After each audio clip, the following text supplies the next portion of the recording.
Gracias, señor presidente. Lo primero es que voy a tratar de referirme al tema en cuestión, para no irnos por otros temas. Primero, un concepto, porque hoy vamos a hablar de números.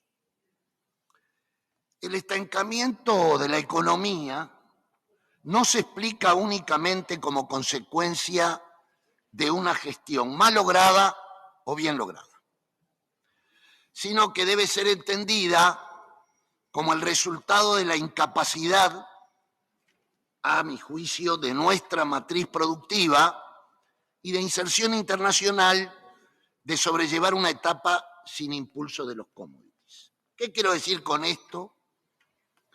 Que todo lo que hablemos con respecto a un periodo no contempla el problema estructural en general y es un error político fundamental tratar así la economía.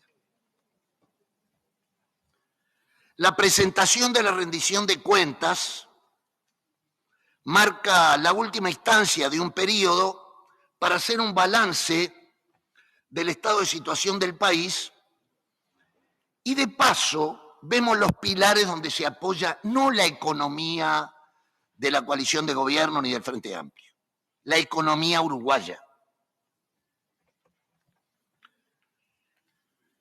Entonces, el bajo crecimiento del periodo 2015-2019 hay que explicarlo por la caída de los precios de exportación y la salida de capitales. Especialmente nos debemos referir a la inversión extranjera directa. En cambio, entre 2020 y 2024, a pesar de la pandemia, etcétera,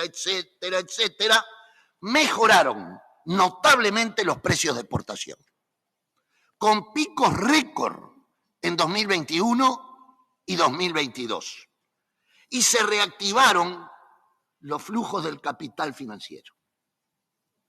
En particular, señor presidente, por el retorno a saldos netos positivos de inversión extranjera directa. En contraste con los resultados negativos del quinquenio anterior, que se debe reconocer en economía, tenga la bandera que tenga.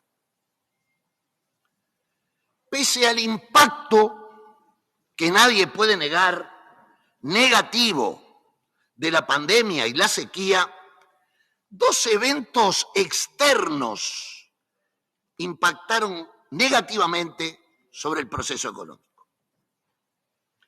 El quinquenio del gobierno de coalición, encabezado por Luis Lacalle Pou, atiendan lo que digo en términos de cifras, registró un valor exportador de bienes un 27% superior al del periodo 2015-2019, pasando de un promedio anual de 8.943 millones de dólares a 11.396 millones de dólares. No cantemos miseria y agonía, por favor. Este incremento, junto al mayor capital extranjero, se vio acompañado por una expansión, miren qué casualidad, expansiva y significativa de las exoneraciones fiscales. Esto es muy importante. Cumplieron con el gobierno de los Maya Oro. Pasaron las exoneraciones de 643 millones a 1.186 millones de dólares. ¡Viva el capital!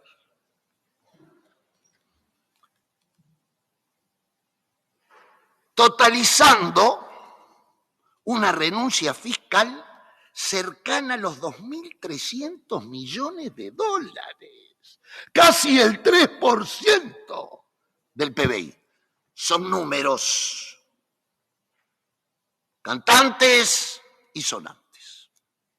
Sin embargo, a pesar de esta locura de exoneraciones, estos estímulos no se tradujeron en un aumento sustantivo de la inversión, que se mantuvo aproximadamente en el 17% del PBI. Un nivel insuficiente para sostener un crecimiento económico del orden de los 3% anual. Cabe señalar además que una parte significativa de la inversión en ese periodo correspondió a la construcción de UPM y obras asociadas por 3.500 millones de dólares. Interesante. Veamos el frente fiscal. El resultado fue un leve aumento del gasto público en relación con el PIB, comparado con el 2024 con 2029, dando el gasto del gobierno central y el Banco de Previsión Social que pasó del 29,8 al 30,5 del PIB. Algo similar ocurre, fíjese, señor presidente, con la presión fiscal, que pasó de 25,9 en el 2019 a 27,1 del PIB en 2024. Esto sin tener en cuenta las postergaciones de gastos hasta 2025. A su vez, este quinquenio consolidó un nivel de deuda pública superior al anterior, elevando el ratio de deuda bruta sobre el PIB de un valor cercano al 45% a cerca del 57%. Los magros resultados en términos de crecimiento e inversión no logró cumplir con uno de sus compromisos centrales de campaña, y todos lo hemos reconocido, como era la reducción del gasto público y el saneamiento de las cuentas fiscales en general. Por otra parte, durante el último quinquenio el empleo mostró una mejora. Esto es real. El desempleo bajó del 9 al 8 y la informalidad se redujo, lo que se reflejó en un aumento de cotizantes al BPS. Sin embargo, la calidad del empleo se deterioró en términos de ingresos, con un crecimiento tanto absoluto como relativo de los trabajadores con salarios sumergidos menos de 25.000 pesos líquidos. El salario mínimo nacional, por su parte, acompañó la variación del salario promedio, a diferencia de periodos anteriores, en los que en forma consistente aumentó por encima de la media como expresión de una verdadera política redistributiva. La contracción del salario durante la primera mitad de la gestión fue una política deliberada de redistribución regresiva. En el periodo hubo una transferencia de 4.532 millones de dólares del trabajo al capital. Del trabajo al capital. ¡Viva los Maya Oro! Cumplieron, sin duda que cumplieron. En este marco, debo decir que me pareció interesante la ponencia del senador Bordaberry, cuando haciendo referencia, dijo al contador Damiani, dijo, los números son números. Sí, los números son números. Pero en este debate también se cuela una situación política. Miren, nuestro pueblo puede cometer errores y seguramente muchos aciertos. Cuando nosotros nos tocó perder, fue el pueblo el que dijo se tienen que retirar del gobierno. Y no recuerdo con qué vara nos midieron. No recuerdo. Pero nos midieron. Evaluaron que tenían que cambiar el gobierno. Y ahora, nuevamente, el pueblo volvió a votar y dijo que debe gobernar el Frente Amplio. Muy bien. Nos corresponde entonces a nosotros votar, gobernar. Seguramente vamos a tener dificultades por lo primero que dije en mi exposición, porque la economía nunca es lineal en el sistema capitalista. Eso sí, para hablar de la toma de crisis en un gobierno, nadie mejor que nosotros.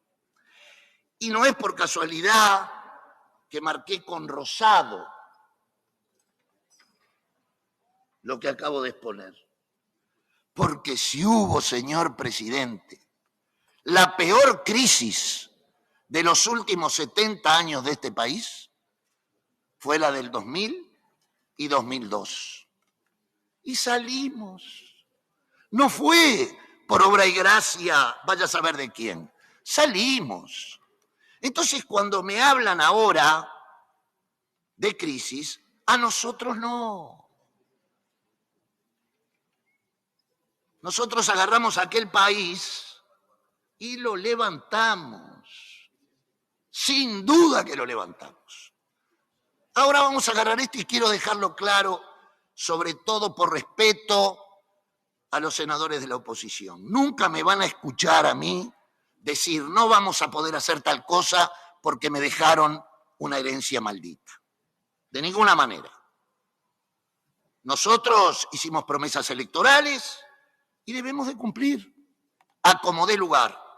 Tendremos que ver de qué manera se mueve quien marca esto, obviamente que siempre es la economía de los países. Para terminar, quiero decir que obviamente, si empezamos a defender el gobierno que pasó, no vamos a avanzar. Tienen todo el derecho a poner otros números. El día que sea los compararemos con estos números que di, que son los verdaderos números de la economía. Por lo tanto, esta rendición de cuentas, a mi juicio, debe pretender eso, dejar claros los números. ¿Hubo aciertos en el periodo anterior? Claro que hubo aciertos. ¿Hubo errores? Claro que hubo errores. Ahora, los números son estos, no son otros. Y fíjense en lo que planteé, porque ya con el tema de la pandemia es algo increíble. Pero fíjense lo que se exportó, lo que vino, los millones de dólares que entraron. Y tuvimos una extraordinaria universidad, a la cual habrá que hacerle un monumento, gracias al GACH que dio esos universitarios, más todos los trabajadores de la salud. Y en ese marco creo que debemos analizar esta rendición de cuentas. Números son números, miremos el país hacia adelante. No voy a discutir sobre lo dicho aquí, sobre ACE o sobre temas del momento, que lo discutiremos en su momento. No corresponde a mi juicio ahora. Por último, señor presidente, espero que el debate sobre esto siga un curso que nos compare números, no poesía ni circo, no, ni poesía ni circo, números. ¿Es mentira lo que dije sobre los 8.943 millones de dólares o sobre los 11.396 millones de dólares? ¿Es mentira o es verdad? Porque así podemos discutir con claridad.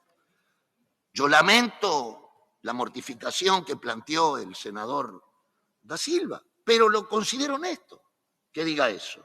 Lo considero muy honesto. Está sufriendo.